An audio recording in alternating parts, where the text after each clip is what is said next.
अस्सलाम वालेकुम। I am so sorry बेटा, हमारे कनेक्टिविटी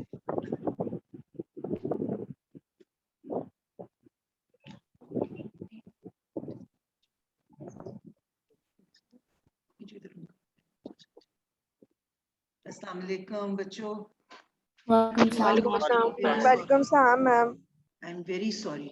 आप लोग कहाँ तक थे बेटा जब मैं आपको बता रही थी? मैम अभी अपने हाइपरलिपिडीमिया पर थे हम। अच्छा ओके, एल्ब्यूमिन 1 लेवल पर थे।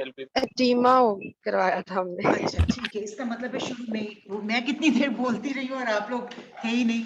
आई लेटर अंडरस्टूड कि आपका प्रॉब्लम कनेक्टिविटी प्रॉब्लम आ रही है। अच्छा, सो हम लोगों ने नेफ्रोटिक सिंड्रोम में 5 चीजें याद करनी थी, 3 एक साथ रिलेटेड थी। One was proteinuria, hypoproteinaemia और उसी की वजह से एडीमा। Generalised edema.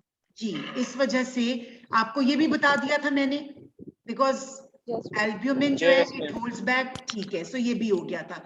ये भी आप लोग। जी बेटा। मैम अगर हाइपरलिपिड यूरिया हो रहा है तो प्रोटीन की तरह हाइपोलिपिडीमिया क्यों नहीं हो रहा है? हाँ, यही तो मैं आपको बता रही हूँ बेटा, यही मैं आपसे कह रही थी कि ये अभी तक ये चीज ये नहीं पता चली कि whether it is the hyperlipiduria is because of hyperlipidaemia. कुछ तो ये भी कहते हैं कि हाइपरलिपिड यूरिया अलहदा हो रहा होता है because of the disruption in the permeability of basement membrane. लेकिन समहाउ कोई ना कोई प्रोसेस ऐसा होता है जो कि लिपिड सिंथेसिस को भी स्टिमुलेट कर रहा होता है। So far it is not known to the scientist as well. वो भी उनको भी नहीं पता, देर स्टिल मतलब है कंफ्यूज कि इसका एक्चुअल कॉज क्या है। ठीक है, लेकिन ये चीज जरूर होती है कि these both processes go side by side.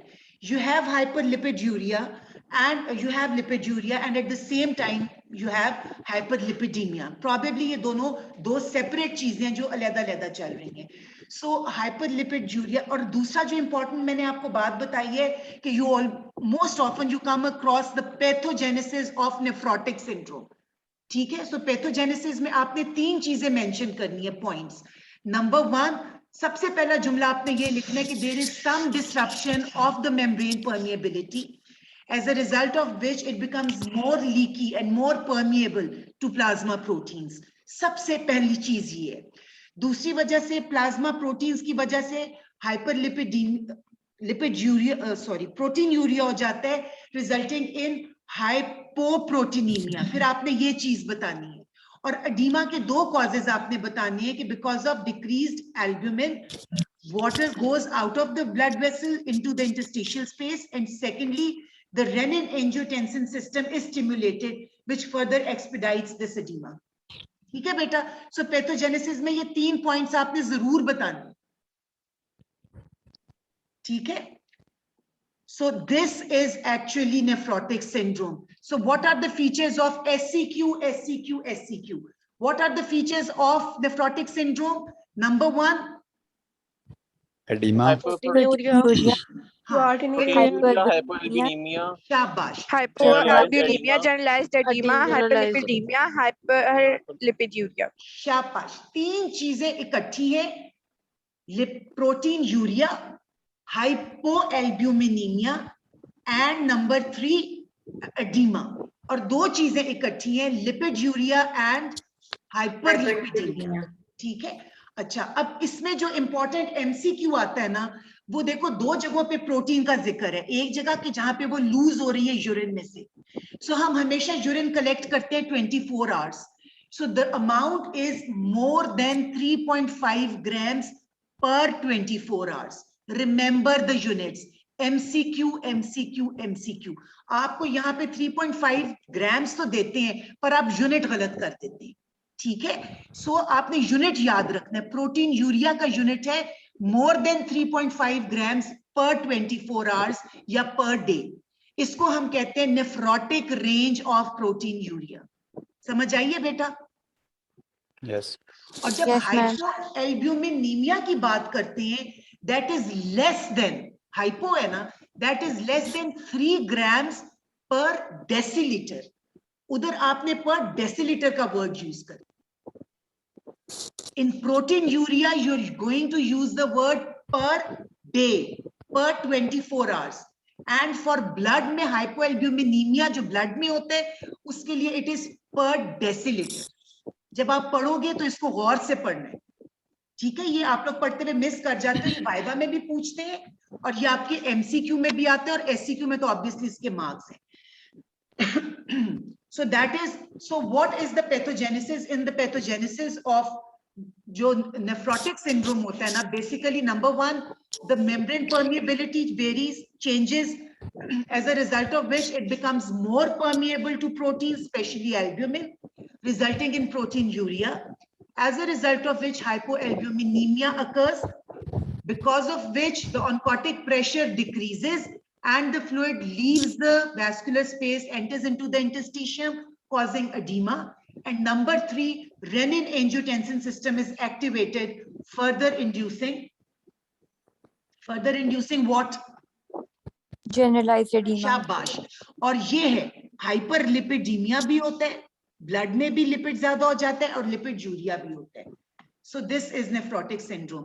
क्या क्या चीजें हम प्रोटीन कर सकते हैं? प्रोटीन यूरिया, इसके साथ दूसरी चीज क्या है? हाइपोएल्ब्यूमिनीमिया एंड एडीमा, और lipid urea and hyperlipidaemia. So ये 5 चीजें नहीं भूलनी बेटा आप लोगों ने, ठीक है? So and what is this? Pitting oedema check किया जाए। शाबाश शाबाश, this is a feature of nephrotic syndrome. और अगर मैं कहती हूँ कि अ पेशेंट का जो यूरिन एनालिसिस किया है and the urinary protein turns out to be more than 3.5 grams per day, शाबाश 24 hours. शाबाश, वेरी गुड। सो ये तो ग्लोमेरुलो हमारा नेफ्रोटिक था।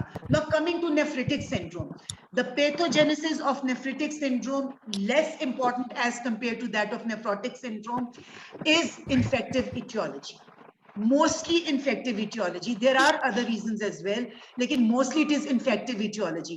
So what happens कि जब infection आ जाती है, so infection में neutrophils भी होते हैं, you have all other inflammatory cells, they actually destroy the capillaries of the glomerulus. और जब वो capillaries को destroy करती है, so इतना destroy कर देती है that blood actually moves out from the glomerulus and enters into the Bowman space. So you'll have gross hematuria. So the presentation of a patient with nephrotic syndrome क्या होगा? वो patient कैसा आएगा? Nephrotic. Edema. Ma'am oedema के साथ आएगा। शाबाश, वो present करेगा with edema. और edema कहाँ पे होगा? Nephrotic में O है ना, तो periorbital, orbit के around, पूरी generalized body में, लेकिन feet वगैरह पे ज्यादा, ठीक है? सो ये आपका है नेफ्रोटिक की presentation.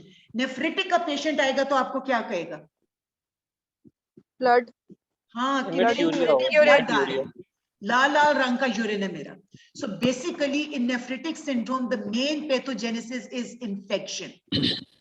As a result of that infection, the capillary membranes get ruptured and the blood enters into the Bowman space and the patient has hematuria. And the second thing which is very, very important, remember hypertension. These patients have hypertension too. ये इनमें hypertension होती है. And thirdly, जब blood आ जाता है तो hemodynamic status is so much deranged that the patient now starts having oliguria. So oliguria is more of a feature of nephritic syndrome. देखो oliguria हर बीमारी में होगा जो रीनल है, जस्ट लाइक डिस्निया हर बीमारी में होगा जो लंग्स की है, लेकिन ज्यादा किस में होता है हमने ये वे करनी। सो ज्यादा ये होता है इन नेफ्रिटिक सिंड्रोम। तो अगर ओलिगूरिया होगा तो it will be associated with azotaemia. And what is azotaemia? increased blood urea, nitrogen, blood urea, शाबाश, very good. So oliguria means कि उसका blood urea nitrogen abnormalities metabolic waste body में ज्यादा हो रहे हैं। सो नेफ्रिटिक के 2 हॉलमार्क्स आपने याद रखने हैं। One is gross haematuria. By gross haematuria हमें ये कहते हैं कि नेकेड आई से पता चलता है, इट इज सो मच। लेकिन द सेकेंड थिंग इज कि उसी हीमोचूरिया की वजह से now the patient has oliguria, इतना हीमोडायनामिकली डिरेंज्ड हो जाता है कि he has oliguria and features of azotaemia, and the patient also has hypertension. So the 5 cardinal features of acute nephritic syndrome are: number 1, gross hematuria; number 2, hypertension; number 3, oliguria; number 4, azotemia; and then low down edema. Edema is more common. अगर आप देखोगे ना, ये चीजें overlap करेंगी. Nephritic के patient में भी प्रोटीन यूरिया होगा, but that would be less than 3.5 grams per day. ठीक है?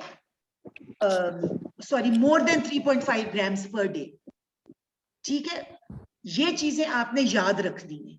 ये चीजें दोनों में प्रोटीन यूरिया भी आएगा, एडीमा भी आएगा, लेकिन आपने नेफ्रोटिक रेंज देखनी है. And nephrotic range is more than 3.5 grams per day in urine. ठीक, आगे चलिए बेटा. Yes, ma'am. Yes, अच्छा, ma'am. चलो, ये नेफ्रिटिक है, ये नेफ्रोटिक है. आप लोगों का ऑब्जर्वेशन टेस्ट है. नेफ्रिटिक में और नेफ्रोटिक में एक में आई को इन्होंने कलर किया हुआ है, एक में ओ को. सो आई से क्या, what does I stand for? Infection. Infection and inflammation. Infection.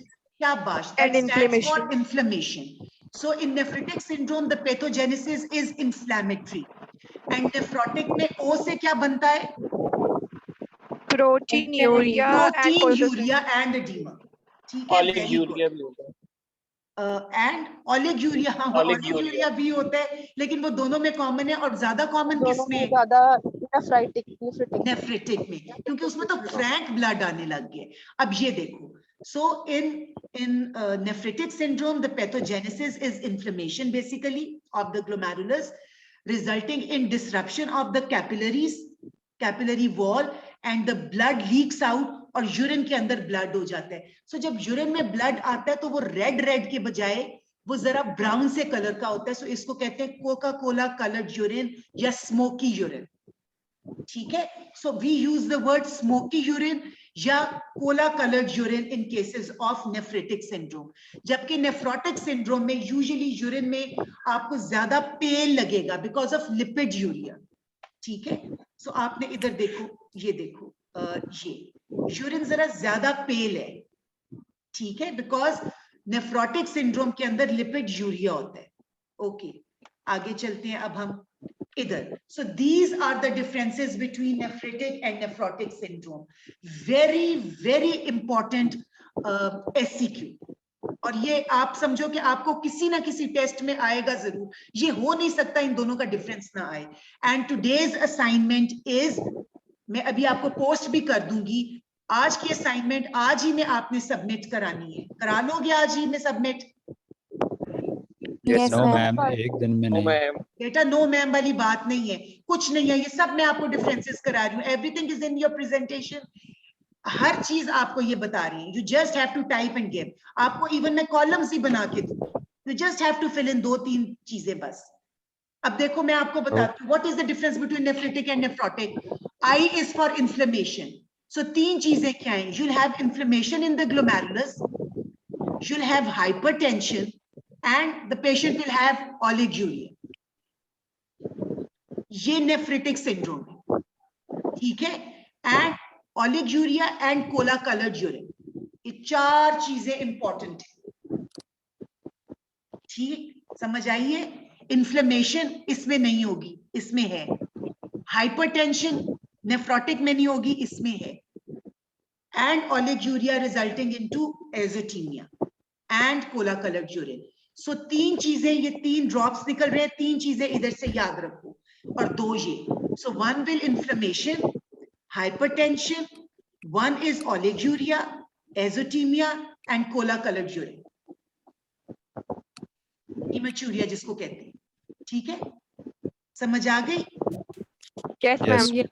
Okay, अब नेफ्रोटिक पे आ जाओ. अब नेफ्रोटिक सिंड्रोम में the main pathology is derangement of the capillary membranes. So ये जो आप देख रहे हो ना, ये ब्लू कलर का, ये एल्ब्यूमिन है. So there will be protein urea.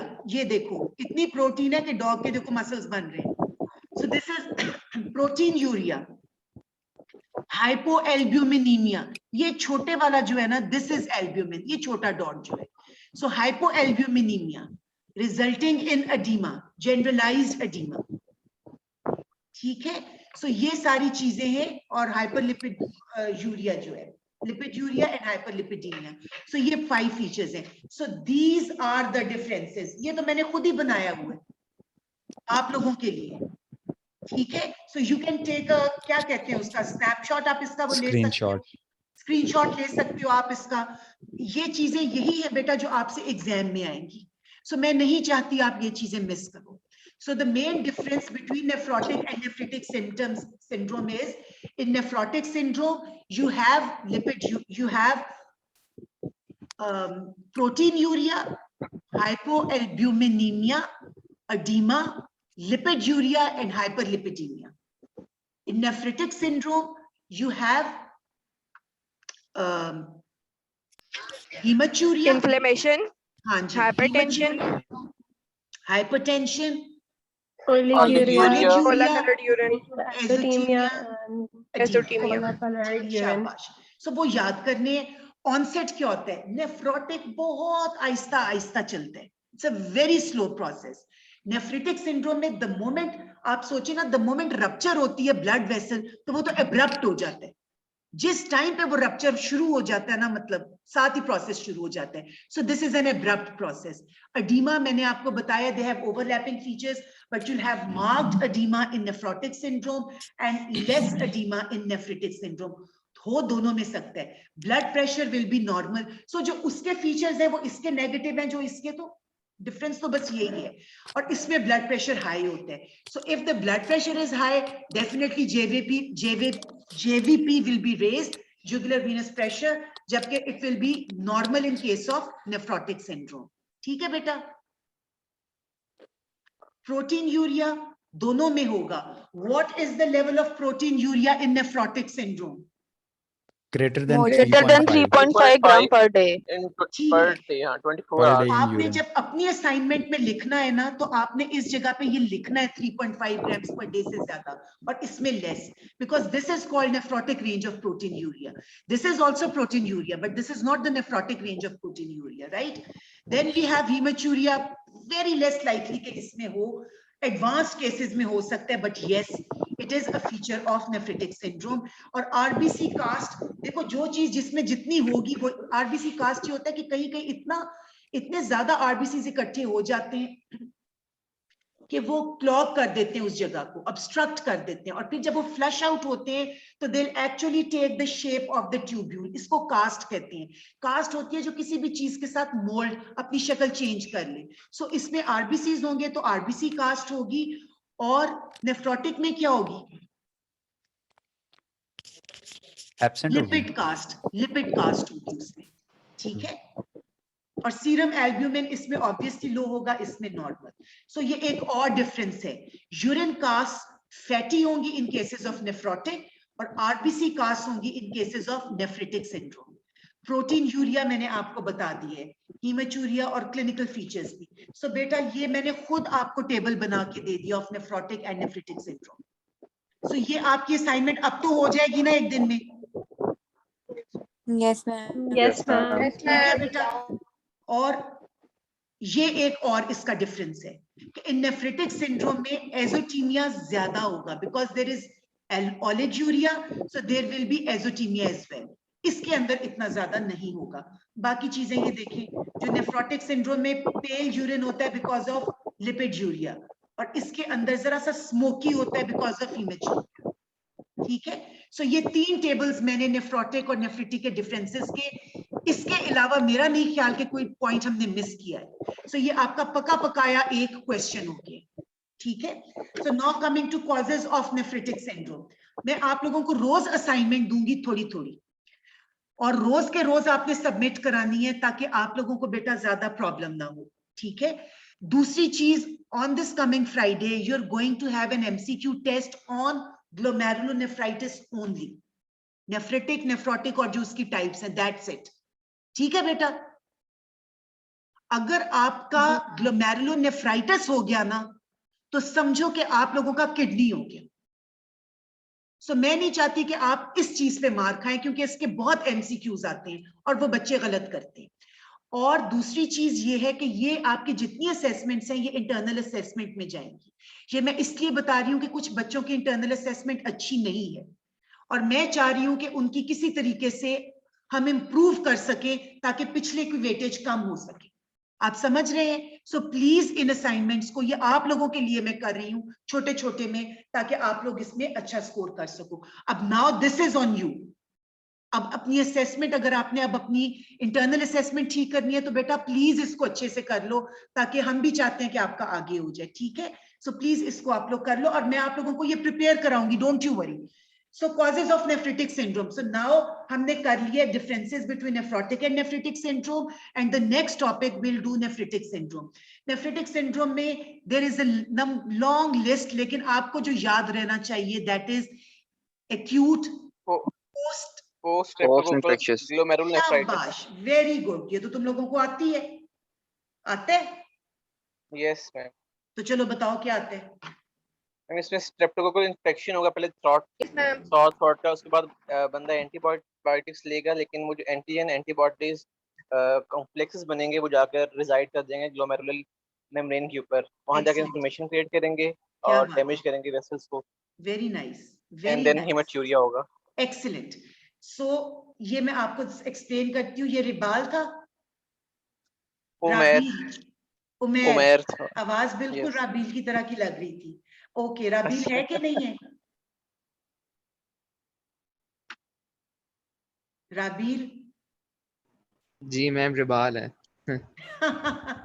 Okay, तुम्हारा नाम मुझे नहीं याद होगा वैसे, लेकिन ये है कि मैं कोशिश करूंगी तुम्हारे प्रॉफ से पहले पहले याद हो जाए। ओके, रिबाल। ठीक है मैम। अच्छा, ओके। सो समझ आइए बच्चों, उमेर ने बहुत अच्छा एक्सप्लेन किया है।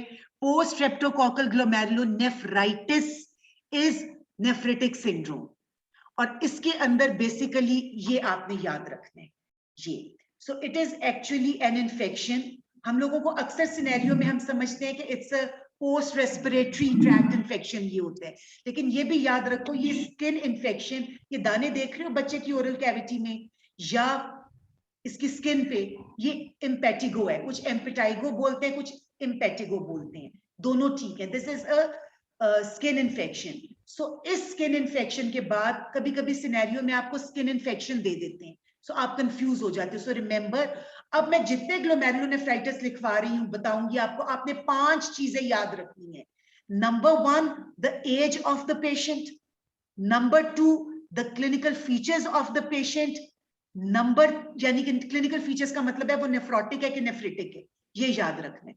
Number 3, the microscopic picture. Number 4, the immunofluorescence picture. And number 5, the electron microscopy picture. अब हम ये 1 बाय 1 करेंगे। So coming to the age, number 1 हमने कहा था एज। पोस्ट स्ट्रेप्टोकोकल ग्लोमेरुलोनेफ्राइटिस की एज क्या है?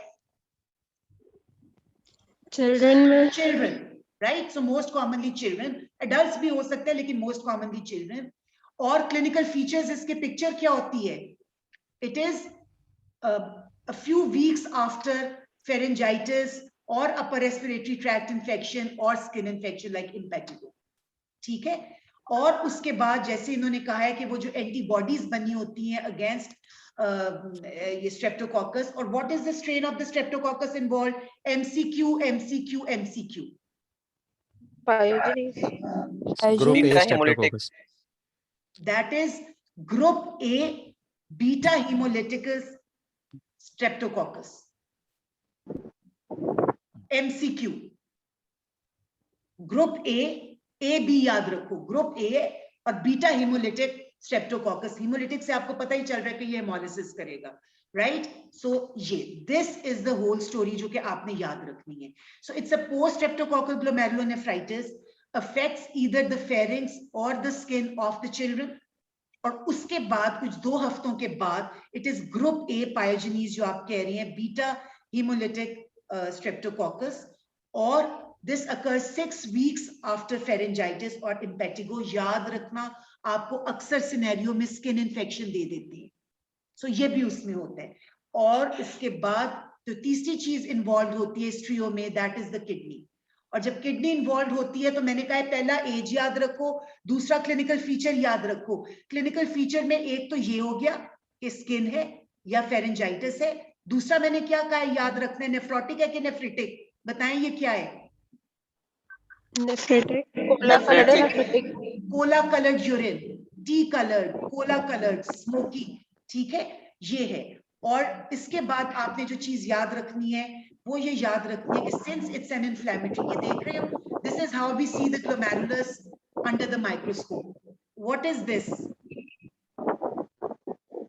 Membrane. Parietal membrane. पैराइटल, और ये Parietal, हाँ। शाबाश। और इसमें आप देख रहे हो we see only the capillaries and a little bit of this pink mesangium, ये नॉर्मल ग्लोमेरुलस है। अब मैं आपको अगला पोस्ट स्ट्रेप्टोकोकल दिखा रही हूँ। अच्छा बेटा, ये वाला जो पार्ट है ना जिसमें आपको एरो नजर आ रही है, Yes, मैम।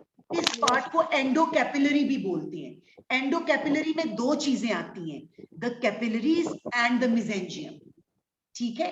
सो अब ये देखो, इस बात को समझ जाओ, ये आपने आईएफ में इम्यूनोफ्लोरेसेंस में बार बार बोलना है। सो जो ये पार्ट है ना, दिस पार्ट जिसके अंदर आपका आ रहा है, सॉरी, जिसके अंदर आपका कैपिलरीज एंड मेसेंजियम आ रहा है, दिस इज कॉल्ड एंडोकैपिलरी पार्ट, ठीक है। So what happens in post streptococcal glomerulonephritis?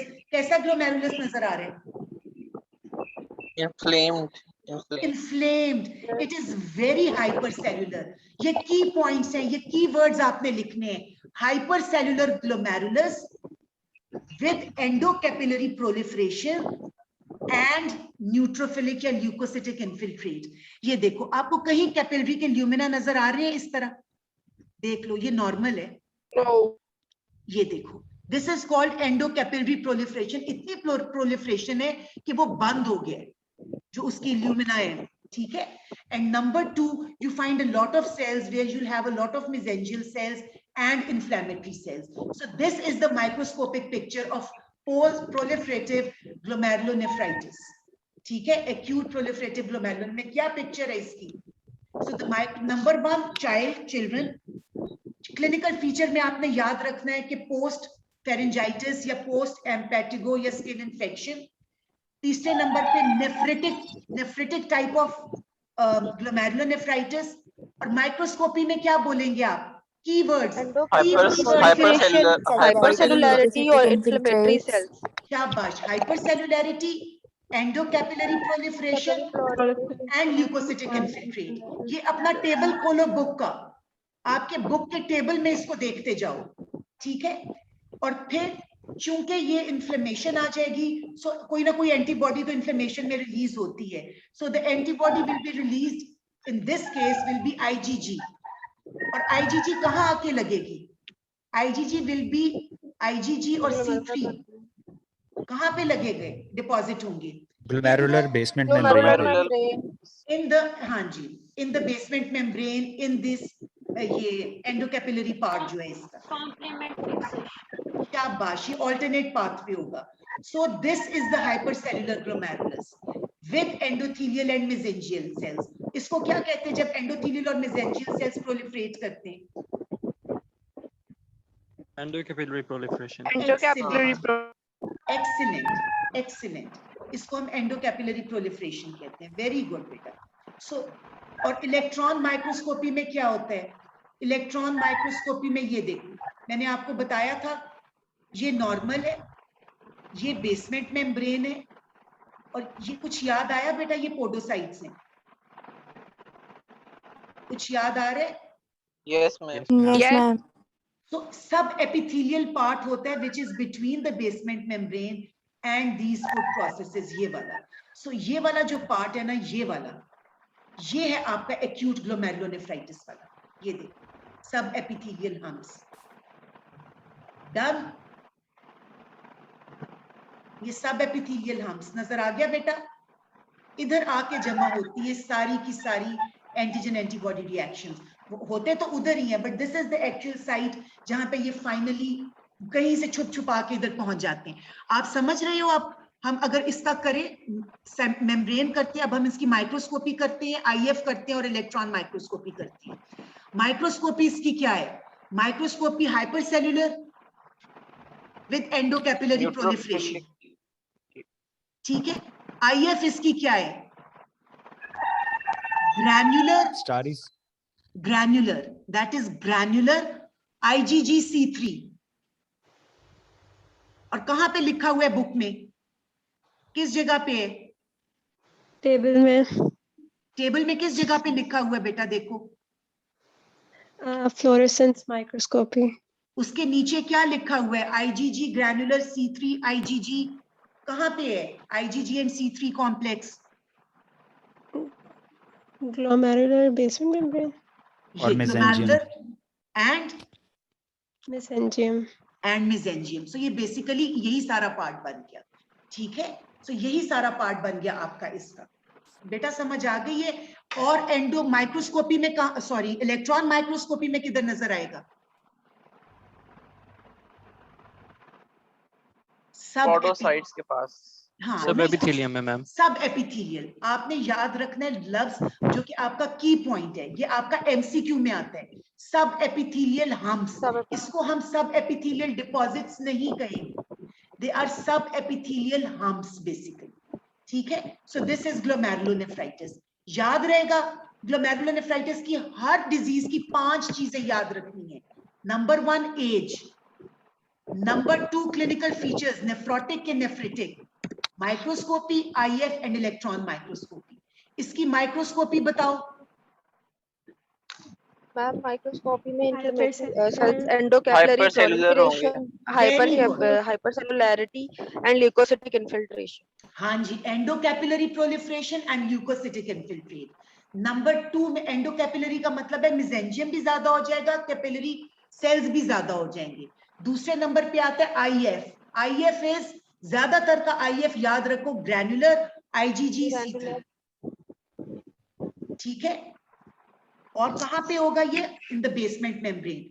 जी जनाब बिलाल, बेटा इसकी इलेक्ट्रॉन माइक्रोस्कोपी में क्या आएगा? हम्स, शाबाश। गलत भी हो जाए तो कोई बात नहीं बेटा। Bilal yes ma'am. ठीक है बेटा? Yes ma'am. ये बेटा हम्स हैं। अच्छा, और नेक्स्ट जो लास्ट चीज आज हम कर रहे हैं that is IgA nephropathy. IgA nephropathy में सबसे पहले क्या चीज आएगी? As children. ये DD में आता है पोस्ट स्ट्रेप्टोकोकल के, मैं इसलिए साथ ही करा रही हूं। IgA nephropathy comes in the differential of post streptococcal, so it occurs in the same age group. कौन सा एज ग्रुप है? चिल्ड्रन। क्लिनिकल प्रेजेंटेशन क्या है? क्लिनिकल बेटा इससे पहले ना, ये जो gross haematuria is occurs in post streptococcal, आंख से नजर आ रहा है, लेकिन microscopic हीमेचूरिया we can only identify with the help of a microscope. So in IgA in post streptococcal it is always gross hematuria, whereas in IgA nephropathy it can be gross hematuria or it can be microscopic hematuria, ठीक है? लेकिन clinical is very important. Clinical इसमें मैंने आप लोगों को किया नहीं। Clinical is very important. Recurrent hematuria, MCQ, जहां कहीं आपको MCQ स्टेटमेंट में रिकरेंट हीमेचूरिया आए कि हीमेचूरिया हुआ, फिर पेशेंट ठीक हो गया, फिर कुछ महीने के बाद फिर हीमेचूरिया हुआ, फिर पेशेंट ठीक हो गया, चाहे उसको माइक्रोस्कोपिक था या ग्रॉस था, this is called recurrent haematuria. This is a clue, this is the only disease जिसके अंदर आपको रिकरेंट हीमेचूरिया होता है। सो इसका मतलब है कि they are asking about IgA nephropathy. Book में देखो टेबल में IgA नेफ्रोपैथी का पहला पॉइंट लिखा होगा, लिखा हुआ है ना पहला point, recurrent haematuria. Yes ma'am. ठीक है, सो जब हीमेचूरिया हो जाता है तो mostly when the presenting complaint is haematuria, so mostly हम उसको नेफ्रिटिक के अंडर डाल देते हैं because it has a non nephrotic range of proteinuria भी इसमें होता है लेकिन नॉन नेफ्रोटिक रेंज का। अब इसकी क्लिनिकल प्रेजेंटेशन कोई बता सकते हैं?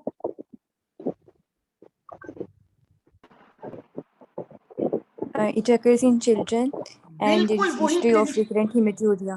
हाँ बेटा, इसकी नहीं, इसकी क्लिनिकल प्रेजेंटेशन जो है वो वही है जो कि पोस्ट स्ट्रेप्टोकोकल की है।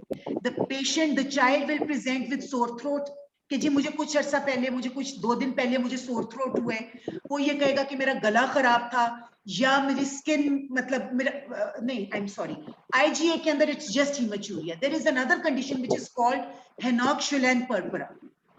It is an abnormality in children in which आपका pharyngitis भी होता है, बिल्कुल क्लिनिकल पिक्चर होती है of post streptococcal. Skin infection होती है, जॉइंट पेन्स होती हैं, pharyngitis होता है, और the cause is IgA nephropathy होती है, that is called henoxalan. Forget about it. अभी हम सिर्फ IgA nephropathy करते हैं. So in IgA nephropathy the patient will have hematuria and the hematuria will be recurrent, MCQ. और जब इसकी नेफ्रोपैथी में आप देखेंगे तो प्रोटीन यूरिया होगा. IF में क्या होगा? अच्छा, एक पॉइंट मैंने आपका सॉरी बेटा मिस किया. ये पार्ट देख रहे हो आप, ये वाला IgA में मिजेंजियम के अंदर डिपॉजिट्स होते हैं. मिजेंजियम मैं आपको दिखाती हूँ, ये देखो, ये डिपॉजिट्स देख रहे हो आप, ये मिजेंजियम है सारा, ये मिजेंजियल सेल्स हैं. ये डिपॉजिट्स देख रहे हो बेटा, ब्लैक ब्लैक मिजेंजियम में. IgA यहाँ पे डिपॉजिट होता है. सो रिमेंबर, IgA के अंदर the deposits are in the, अगर माइक्रोस्कोपी पे देखेंगे, so the mesangium, the pink part will be more. The mesangial cells 3 से ज्यादा नहीं होते, इसमें नंबर ऑफ सेल्स ज्यादा हो जाते हैं. So in IgA nephropathy, in microscopy, this mesengium will be involved. The mesengium will be more prominent and there will be more mesangial cells. So there is hyperplasia of mesangial cells and mesangium, and the deposits will be in the mesangium. IF पे there will be IgA deposits in the mesangium. समझ आ रहा है कि नहीं? Yes आ ma'am. रहे हैं. IgA nephropathy में the problem is कि जो IgA है ना, this is abnormal. ये abnormal होती है. It is not glycosylated. चूंकि वो abnormal होती है, so it has a few receptors which are present in the mesangium. That is why it gets Ma'am? deposited in the mesangium. जी बेटा. Ma'am जी बेटा. Ma'am हमारी टर्म है वो स्टार्ट हो गई है, ऑनलाइन टर्म है वो पूरे 9:30 पे स्टार्ट होनी है. Okay, okay, I'm sorry. Thank you very much. Please go ahead. Thank you. Allah Hafiz beta. Good luck.